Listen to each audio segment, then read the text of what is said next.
என்ன வேலை பார்க்குறீங்க நீங்கள்? நீங்கள் அப்புறம் எதுக்கு இருக்கீங்க? எவ்வளோ வருஷமாக இருக்கீங்க? என்ன பண்ணிட்டு இருக்கீங்க? பர்மிஷன் எப்படிங்க கொடுத்தீங்க? அப்புறம் கொடுக்காம அவங்களே வந்து பண்ணுறதுக்கு எப்படி? யார் இல்லை என் லேண்டு? நீங்கள் ஊராட்சி தலைவராக இருக்கும்போது பண்ணால் ரிட்டனாக கொடுத்தீங்களா? தீர்மானம் வச்சு கொடுத்தீங்களா? எங்கே இருக்கு தீர்மானம்? தீர்மானம் யார் அட்ரஸ் பண்ணது? சார் நான் தான் சார் தலைவராக இருந்தேன். இல்லைப்பா, தீர்மானம் யார் கொடுத்தது?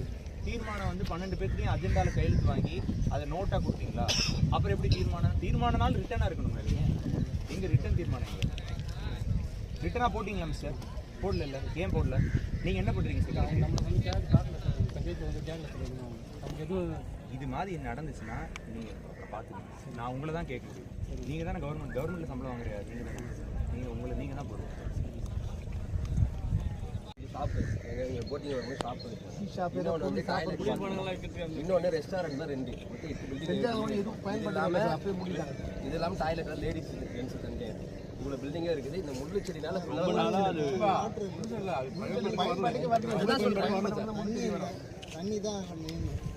தண்ணினா போர் கேட்குறேன். போர் எத்தனை அடியில் தண்ணி வரும்? போர் போட்டால் வருமா?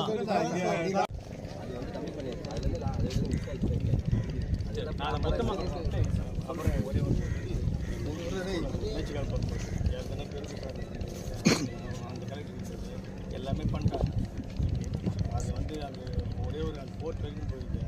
அதுக்காக நம்ம பண்ண இடம் மாற்றி கொடுத்துட்டாங்க.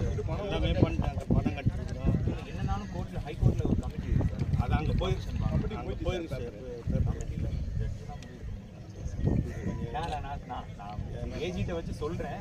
பட் இல்லை நான் திருப்பி ஃபாலோ பண்ண சொல்கிறேன். பட் அந்த கோர்ட்டில் பர்மிஷன் கொடுக்கும்போது நான் ப்ராப்பராக பார்த்துட்டேன்.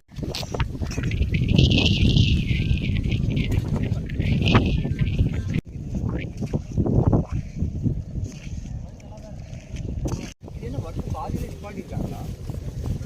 ஆமாம் சார், வேலை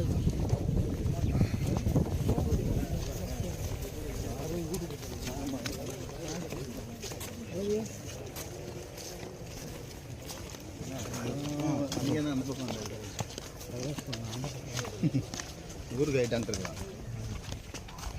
இல்லை ஊருக்கார் இல்லை சார், ஊருக்கு